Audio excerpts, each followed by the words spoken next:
నరసింహారావు కొనసాగిద్దాం. తెలుగు రాష్ట్రాల్లోని అనేక ప్రాంతాల్లో మాజీ ప్రధాని భారతరత్న పివి నరసింహారావు వర్ధంతిని నిర్వహించారు. రెండు రాష్ట్రాల్లోని రాజకీయ పార్టీలు, స్వచ్ఛంద సంస్థల, సంఘాల నాయకుల ఆధ్వర్యంలో కార్యక్రమాలు చేశారు. పివి స్వస్థలం వంగర గ్రామంలో వర్ధంతిని జరిపి పివికి ఘనంగా నివాళులర్పించారు. భారతదేశ పూర్వ ప్రధాని భారతరత్న స్వర్గీయ పివి నరసింహారావు వర్ధంతి సందర్భంగా శాసనసభ భవనం పివి లాంజ్లోని చిత్రపటానికి పూలమాలలు వేసి నివాళులర్పించారు. తెలంగాణ రాష్ట్ర శాసన సభాపతి గడ్డం ప్రసాద్ కుమార్, శాసన మండలి chairman Gutta Sukhender Reddy, MLC PV తనయ శ్రీమతి సురభి వాణిదేవితో పాటు శాసన సభ్యులు, శాసన మండలి సభ్యులు, పివి కుటుంబ సభ్యులు మరియు legislative secretary doctor V Narasimhacharyulu, అధికారులు పాల్గొన్నారు. అటు పివి ఘాట్లో జరిగిన వర్ధంతి కార్యక్రమంలో కేంద్ర మంత్రి కిషన్ రెడ్డి, బీజేపీ రాష్ట్ర అధ్యక్షులు ఎన్ రామచంద్రరావు, బీజేపీ ముఖ్య అధికార ప్రతినిధి పివి మనవడు ఎన్వి సుభాష్, బీజేపీ ధార్మిక పరిషత్ సెల్ అధ్యక్షులు అన్నావజ్జల సూర్యప్రకాష్, ఇతర నాయకులు పాల్గొన్నారు. పివి ఘాట్లో పివి తనేలు, పివి ప్రభాకరరావు, పివి సోదరుని కుమారుడు పివి మదన్, మనవడు పివి సుభాష్, రాష్ట్ర ప్రభుత్వ సలహాదారు Harkar Venugopalarao, Brahmins officials and professionals అధ్యక్షులు బిఆర్వి సుశీల్ కుమార్, మాజీ మంత్రి పొన్నాల లక్ష్మయ్యలు పాల్గొని నివాళులర్పించారు. వద్ద తెలంగాణ కర్ణం నియోగి బ్రాహ్మణ సంఘం ఆధ్వర్యంలో పివికి నివాళులర్పించారు. సంఘం అధ్యక్షులు బండారు రాంప్రసాద్ రావులతో పాటు నాయకులు పాల్గొన్నారు. అటు విజయవాడలో మాజీ ప్రధాని పివి నరసింహారావు 21వ వర్ధంతి కార్యక్రమం నిర్వహించారు. పివి నరసింహారావు విగ్రహానికి పూలమాలలు వేసి మాజీ ఎమ్మెల్యే మల్లాది విష్ణు, కార్పొరేటర్ శర్వాణి మూర్తిలు నివాళులర్పించారు. ప్రపంచ దేశాల్లోనే భారతదేశాన్ని అగ్రగామిగా నిలబెట్టిన ఘనత కేవలం పివి నరసింహారావుదేనని మల్లాది విష్ణు అన్నారు. రాబో రోజుల్లో పివి నరసింహారావు గారిని ఆదర్శంగా తీసుకుని వైఎస్ జగన్ ప్రభుత్వం సుపరిపాలన అందిస్తుందన్నారు. ఈ కార్యక్రమంలో స్థానిక కార్పొరేటర్ శర్వాణి మూర్తి, మాజీ బ్రాహ్మణ కార్పొరేషన్ డైరెక్టర్లు చల్లా సుధాకర్, దోనేపూడి శ్రీనివాస్, వైఎస్ఆర్ కాంగ్రెస్ పార్టీ జిల్లా అధికార ప్రతినిధి లంకా బాబు, పురోహిత సంఘం ప్రెసిడెంట్ జోషిల హనుమయ్య తదితరులు పాల్గొన్నారు. పివి వర్ధంతి కార్యక్రమాన్ని బీఆర్ఎస్ పార్టీ ఆధ్వర్యంలో తెలంగాణ భవనంలో నిర్వహించారు. ఈ కార్యక్రమంలో పాల్గొన్న పార్టీ నాయకులు పివికి ఘనంగా నివాళులర్పించారు. భారతరత్న మాజీ ప్రధానమంత్రి పివి నరసింహారావు గారి వర్ధంతి సందర్భంగా మక్తల్ నియోజకవర్గం కాంగ్రెస్ పార్టీ కార్యాలయంలో రాష్ట్ర క్రీడా, పశుసంవర్ధక, యువజన సర్వీసులు, మత్స్యశాఖ మంత్రి వాకిటి శ్రీహరి ఘన నివాళులర్పించారు. బహుభాషా కోవిదుడు పివి ప్రధానిగా భారత ఆర్థిక వ్యవస్థలో విప్లవాత్మక సంస్కరణలు తీసుకొచ్చారని గుర్తు చేశారు.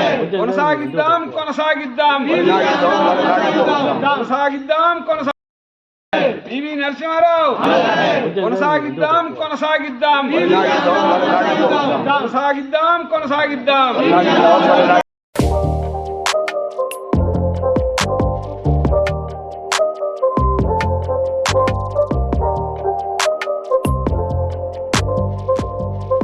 మరి సమాధికి సందర్శించి వారికి శ్రద్ధాంజలి ఘటించడం జరిగింది.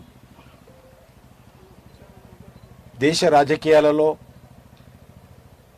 అనేకమైనటువంటి కీలక నిర్ణయాలు తీసుకొని ఈరోజు ప్రపంచంలో భారతదేశము ఆర్థిక రంగంలో కీలక పాత్ర పోషిస్తుందంటే మరి దాంట్లో పివి నరసింహారావు గారి పాత్ర కూడా అమోఘము. వారు మన ఒక తెలంగాణ బిడ్డగా ఉభయ తెలుగు రాష్ట్రాలకు ముఖ్యమంత్రిగా, మంత్రిగా, కేంద్ర మంత్రిగా వారు పనిచేయడం జరిగింది. వారు ప్రధానమంత్రిగా ఉన్నప్పుడు జాతీయ యోజన విధానం రూపకల్పనలో భారతీయ జనతా పార్టీ తరఫున నేను భారతీయ జనతా యువ మోర్చా జనరల్ సెక్రటరీగా నేను ఆ రోజు మరి పనిచేయడం జరిగింది. ప్రధానమంత్రిగా వారు మా మీటింగ్కి వచ్చి దేశంలో యూత్ పాలసీ ఏ రకంగా ఉండాలో అనేక రకాల సూచనలు చేసినటువంటి మహానుభావుడు. అది చిన్న కమిటీ అయినప్పటికీ కూడా వారు యువకులు, దేశ పునర్నిర్మాణము, యువకుల పాత్ర అనేటువంటి అంశాల మీద వారు మా చిన్న మీటింగ్కి వచ్చి ప్రధానమంత్రిగా ఉన్నప్పుడు మీరు మంచి యూత్ పాలసీ డ్రాఫ్ట్ తయారు చేయండి ఆ కమిటీకి. మరి అందులో అన్ని రాజకీయ పార్టీల సభ్యులుగా ఉన్నప్పుడు నేను బీజేపీ నుంచి ఉన్నాను. ఆ రకంగా పివి నరసింహారావు గారు మరి వారు మనకందరికీ తెలుసు. దేశ ఆర్థిక వ్యవస్థను, గాడి తప్పిన ఆర్థిక వ్యవస్థను మరి ఆ రోజు ఏ రకంగా ముందుకు తీసుకెళ్లడంలో ఒక దృఢమైనటువంటి నిర్ణయాలు తీసుకున్నారు. సమస్య మీద మాట్లాడారు, సమస్యల పరిష్కారం కోసం ఉన్నారు.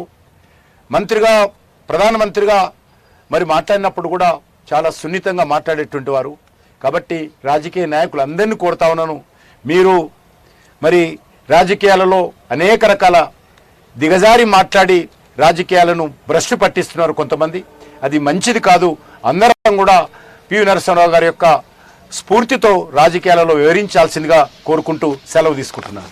పివి నరసింహారావు గురించి చెప్పాలంటే ప్రతి ఒక్కరికి అంటే లీడర్ కావాలనుకున్న వాళ్ళు, లేకుంటే పొలిటికల్గా రాజకీయంగా ఎదగాలనుకున్న ప్రతి ఒక్కరికి ఒక ఆదర్శప్రాయమైన వ్యక్తి.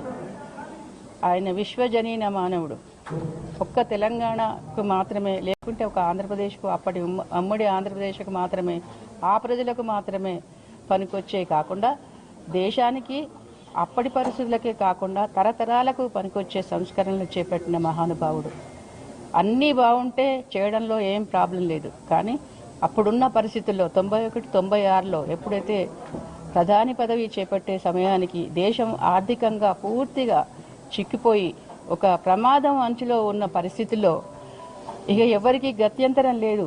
అదొక పెద్ద ప్రధాని పదవి అంటే ఒక భయంకరమైన పదవిలాగా భయపడుతున్న రోజుల్లో పివి గారిని అందరూ ఏకమై ప్రధాని పదవికి రికమెండ్ చేయడం జరిగింది. ప్రధానిగా వచ్చిన అవకాశాన్ని యాక్చువల్లీ మీ అందరికీ చెప్పదలుచుకున్నాను.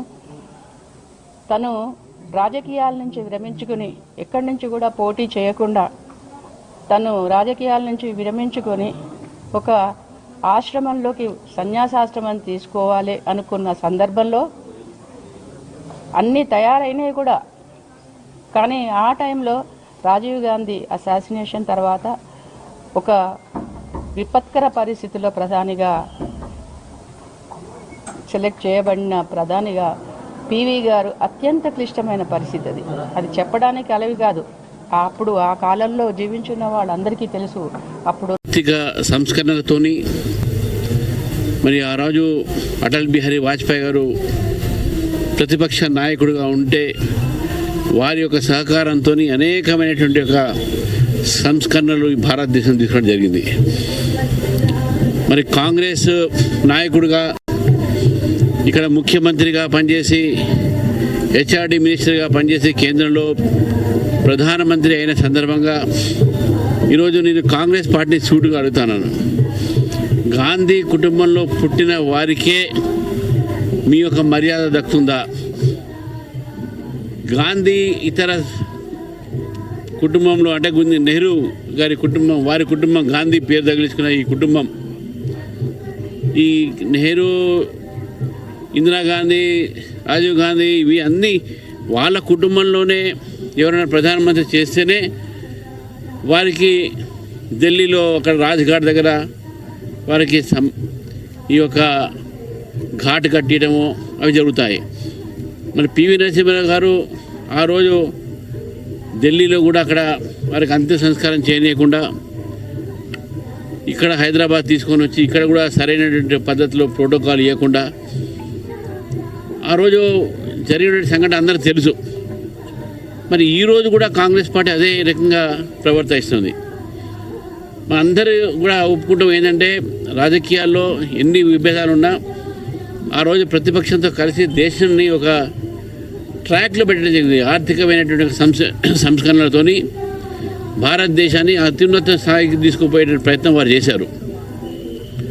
మరి కాంగ్రెస్ పార్టీ తర్వాత మరి 10 సంవత్సరాలు మన్మోహన్ సింగ్ గారు కూడా ప్రధానమంత్రి అయ్యారు.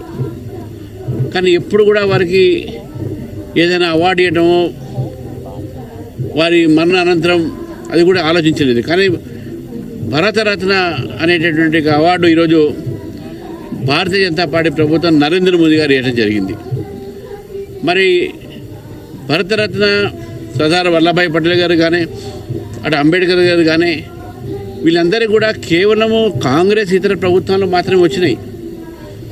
కానీ ఇప్పటికైనా కాంగ్రెస్ పార్టీ ఈ గాంధీ పేరు వాడకుండా వాళ్ళు ప్రజల్ని, అదేవిధంగా ప్రజల నుంచి వచ్చిన నాయకుల్ని గుర్తించి దేశం కోసం పనిచేసే అనేక నాయకులు ఒక మీ కుటుంబం నుంచే కాదు ఇతర కుటుంబాల నుంచి ఉన్నారు కాబట్టి గుర్తించి ఈ యొక్క కార్యక్రమాన్ని కూడా ఇంతవరకు మరి కాంగ్రెస్ మంత్రులు కానీ కాంగ్రెస్ నాయకులు కానీ అసలు ప్రోటోకాల్ కూడా లేకుండా రావటం, ఏం లేకుండా ఇక్కడ పనిచేయడం అనేది కాంగ్రెస్ ప్రభుత్వం ఉన్నప్పుడు కూడా పివి నరసింహారావు దక్కాల్సినటువంటి గౌరవం దక్కట్లేదని చెప్పేసి కూడా భారతీయ జనతా పార్టీ భావిస్తూ ఉంది. పివి నరసింహారావు కొనసాగిద్దాం కొనసాగిద్దాం కొనసాగిద్దాం కొనసాగిద్దాం కొనసాగిద్దాం కొనసాగిద్దాం